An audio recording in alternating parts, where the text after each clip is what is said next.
Well, Jeff Sessions just finishing up hours-long testimony for Senate Intelligence about whether or not he in any way colluded with Russia. It was a fiery exchange between him and Ron Wyden. It got really heated, really testy. Let's bring in attorney Kurt Schlichter here to respond. Kurt, what did you think of Sessions' testimony? Well, Liz, I think Attorney General Sessions said what we expected him to say, which is what the evidence seems to be bearing out. This whole Trump-Russia thing is, I believe the quote is, a detestable lie. There is no evidence supporting the idea that anyone in the Trump administration or Trump campaign colluded with Russians in order to change the vote. Yeah, let's get to the point. Election. Yeah, go ahead. Finish that thought. I want to get to that soundbite you just cited. Go ahead. Well, I think it's very clear. The election of Donald Trump happened because of what Donald Trump was proposing to the American people and what Hillary Clinton was proposing to the American people and their evaluation of those candidates. It had nothing to do with Vladimir Putin. I'd like to see us move on so we can get back to making this country prosperous Right. again. We're going to hit the Russian meddling when it comes to hacking the vote. We've got some bombshell news on that for you. We're going to bring it up in just a moment. But here's Jeff Sessions, to Kurt's point, angrily denying that he had anything to do with Russia and that he's saying, I am not stonewalling. Watch this soundbite. I have never met with or had any conversation with any Russians or any foreign officials concerning any type of interference with any campaign or election in the United States.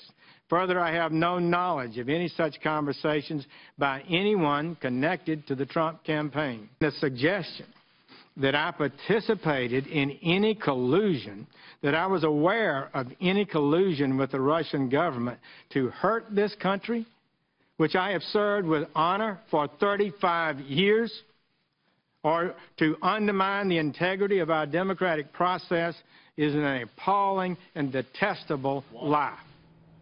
There it is, Kurt. There it is, viewer. You see Jeff Sessions unusually angry. He usually keeps his cool.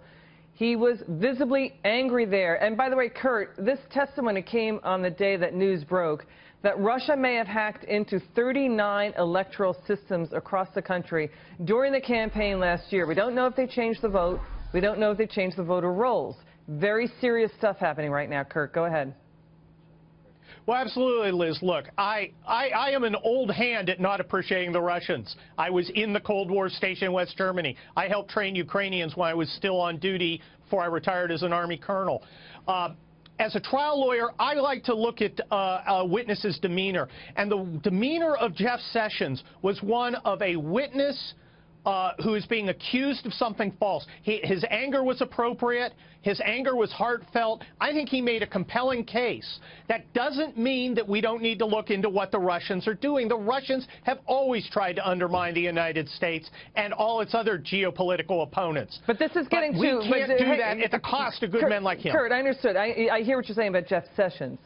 The Russian meddling, Russia hacking the vote is an extremely serious event for this country. At the same time, it is. We're getting news that Russia may have developed malware that could shut down power grids, which is what happened in the Ukraine. They blacked out Kiev. That malware could be used to deploy to any electrical grid around the world, including us. Serious stuff, to your point, Kurt. Final thought. It's very serious. The war of the future is a cyber war, and the battlefield isn't just where people are shooting at each other. It's out in politics. It's in our politics. We've got to harden our systems, both our military systems and our electoral systems. They're the lifeblood of our democracy. They're the lifeblood of any democratic republic. This is a warning shot, but let's keep that separate from what they're trying to do to Jeff Sessions and other people in the administration. That's just wrong.